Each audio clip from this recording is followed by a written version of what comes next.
इस तरह भगवान ने आदेश दिया कि जो निर्दयी आदमी है वो सारे के सारे नरक में जाएंगे। उन्हें नरक में ही जगह मिलेगी। तो क्या हम सब भी नरक में जाएंगे दादी माँ? नहीं, अच्छे बच्चे स्वर्ग में जाएंगे और बुरे बच्चे नरक।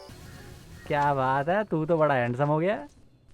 पक्का कुछ चल रहा है। वैसी कोई बात नहीं है, दिन में 4 टाइम दबा कर खाता हूँ ना, इसलिए ऐसा हो। टोनी, तू यहाँ कैसे? अब क्या बताऊँ, एक छोटी सी प्रॉब्लम में फंस गया हूँ। वो तो मैं तभी समझ गया था जब तुम घर के अंदर आए। हमसे मिलने खाली हाथ ही आ गया? अरे बैग में है ना।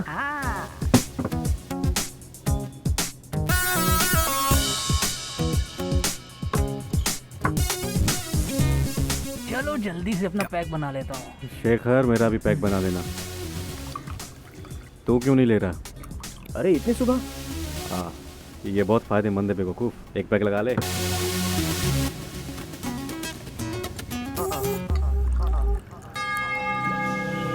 अरे इसमें थोड़ा पानी तो मिला लो।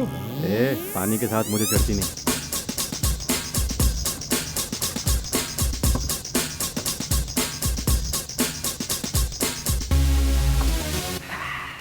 अब बता, यहाँ पर तो क्यों आया? मेरे कैरेक्टर के बारे में जितना तुम लोग जानते हो उतना और कोई नहीं जानता। वो सब याद मत दिला, हम दोनों जानते हैं तेरे कैरेक्टर के बारे में। याद मत दिला और पीनी पड़ जाएगी। काम की बात कर। कोई भी बिजनेस मैंने करने की कोशिश की तो सारी जगहों से मुझे लात पड़ी। दूसरे लोग मुझे कुछ करने देते ही नहीं है। फिर मुझे अय्यप्पन ने बताया कि प्रकाश कामत के यहाँ पर एक ड्राइवर की ज़रूरत है, तो मैं अय्यप्पन के रेफरेंस से प्रकाश के यहाँ ड्राइवर बन गया।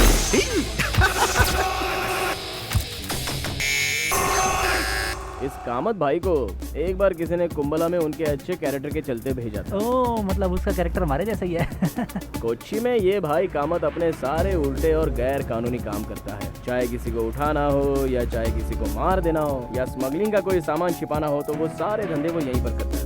उसी समय शीला मैथ्यू नाम की एक एनआरआई औरत अपनी 5 साल की बेटी के साथ कोच्चि में प्रकाश कामत के पास आई। कोच्चि में सुंदर है क्या? चुप कर, क्या फालतू बात कर रहा है? टोनी, सुंदर है? अरे मैं सीरियस बात कर रहा हूँ, तुम लोग फालतू मजाक कर रहे हो। हम भी तो सीरियस हैं। अच्छा चल आगे बता।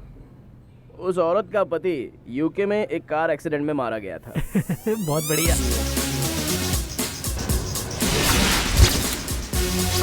आगे सुनना है कि नहीं? तो चालू रख, चालू रख। मैं क्या कह रहा था? चौथा पैक मांग रहा था। उसका पति मर गया।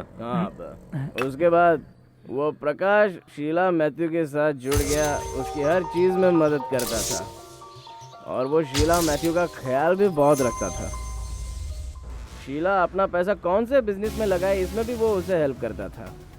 बेचारी शीला मैथ्यू, अब तो प्रकाश के सामने उसकी जुबान भी नहीं चलती। अब तो बेचारी सिर्फ उसकी काम वासना की पूर्ति के लिए ही है। काम वासना के लिए क्या क्या झेलना पड़ता होगा वो बेचारी औरत। एक दिन कामत ने किसी काम से मुझे एक जगह भेजा, मैं भी चला गया।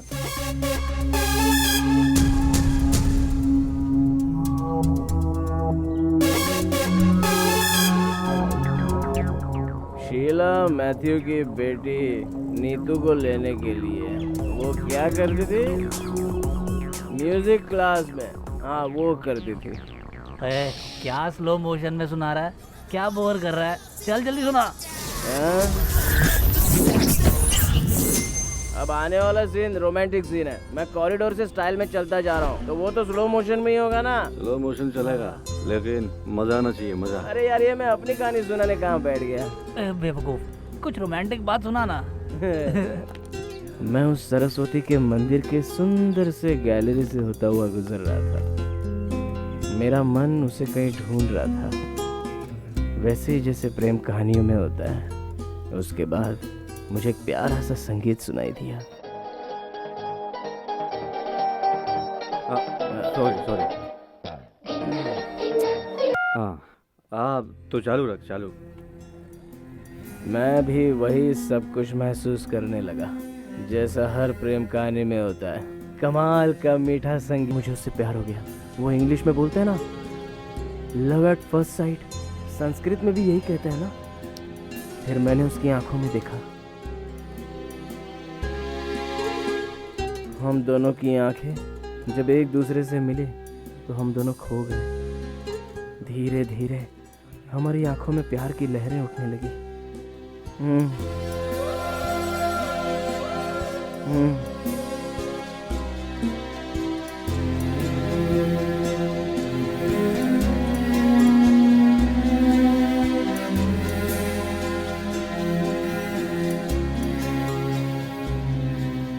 फिर हम प्यार में पूरी तरह से डूब गए।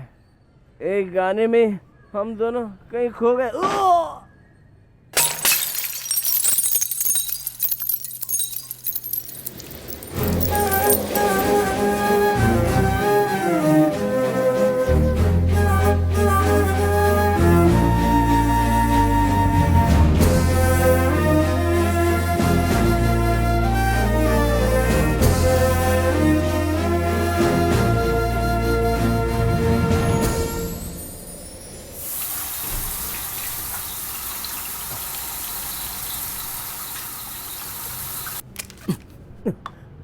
साला बोतल ही तोड़ दी।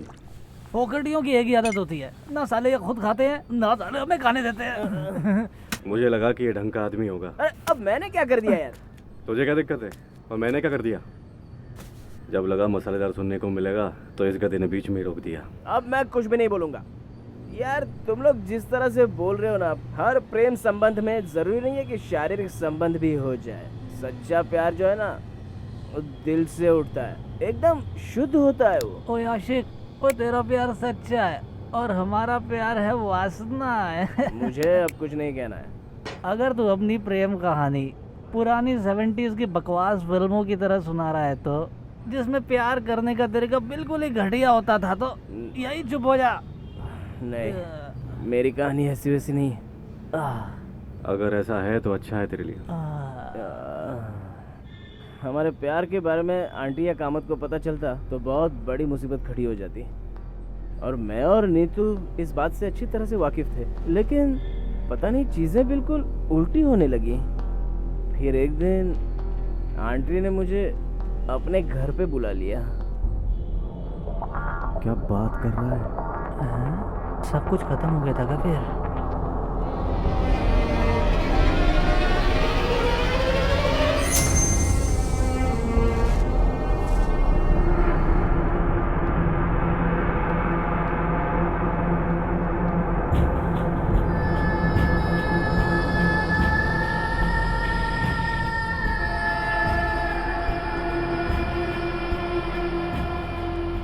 टोनी, क्या तुम सच में नीतू से प्यार करते हो या फिर उसके साथ टाइम पास कर रहे हो? No, I am serious. Prakash Kamath मेरा बिजनेस पार्टनर है। फिर उसने मुझे, मेरी दौलत को हमेशा पाना चाहा और अब मेरी बेटी को भी पाना चाहता है। और अब मैं चाहती हूँ कि ये सब खत्म हो जाए। इसलिए अब तुम नीतू को लेकर यहाँ से जितनी जल्दी हो सके भाग जाओ। ये सब मेरे पार्टनर प्रकाश की देन है। उस प्रकाश को मुझसे बेहतर और कोई नहीं जानता। तुम कहीं भी जाकर छुप जाओ, वो तुम्हें ढूंढ ही लेगा।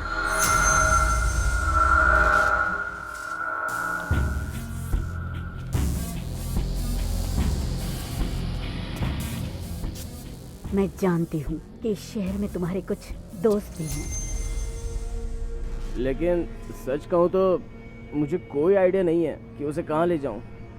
अंत में उसी ने मुझे एक तरीका बता दिया। प्रकाश को खत्म कर दो। इस काम के पैसे आंटी तुम्हारे पास भिजवा देगी। अहमदाबाद के रास्ते वो पैसे आ जाएंगे। मुझे लगता है तुम लोगों को ये काम करना चाहिए। तो इसके लिए तूने अय्यप्पन या फकीर को क्यों नहीं कहा? एक ही बुलेट में उसका काम तमाम कर देते। ये नहीं हो सकता। अय्यप्पन के नेचर को तुम जानते नहीं हो सकता है अय्यप्पन ये सोच ले कि आंटी का पैसा हड़पने के लिए मेरी ये चाल है। एक्चुअली ऐसा ही है क्या? अरे यार, कम से कम तुम लोग तो मेरी बातों का विश्वास करो। देखो, मेरा ऐसा कोई मोटिव नहीं है। अय्यप्पन और फकीर के होते हुए भी मैं आंटी के घर के रास्ते कामत तक पहुंच सकता हूँ।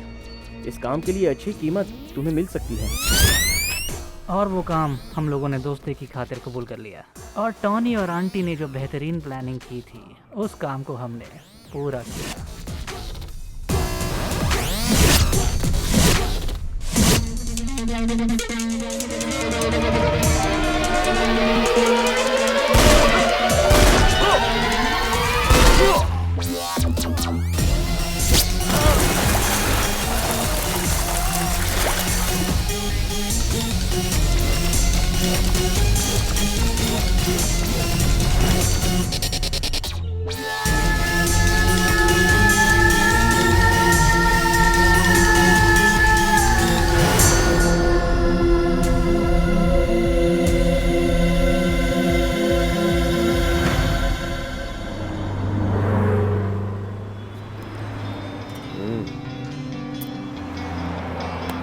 चल भाई संभल के जाना। फिर हमने इनको विदा किया। अहमद ने इनके लिए ऑलरेडी घर का इंतज़ाम कर ही दिया था और एक बाइक का भी, जिसके डॉक्यूमेंट्स पूरे नहीं थे।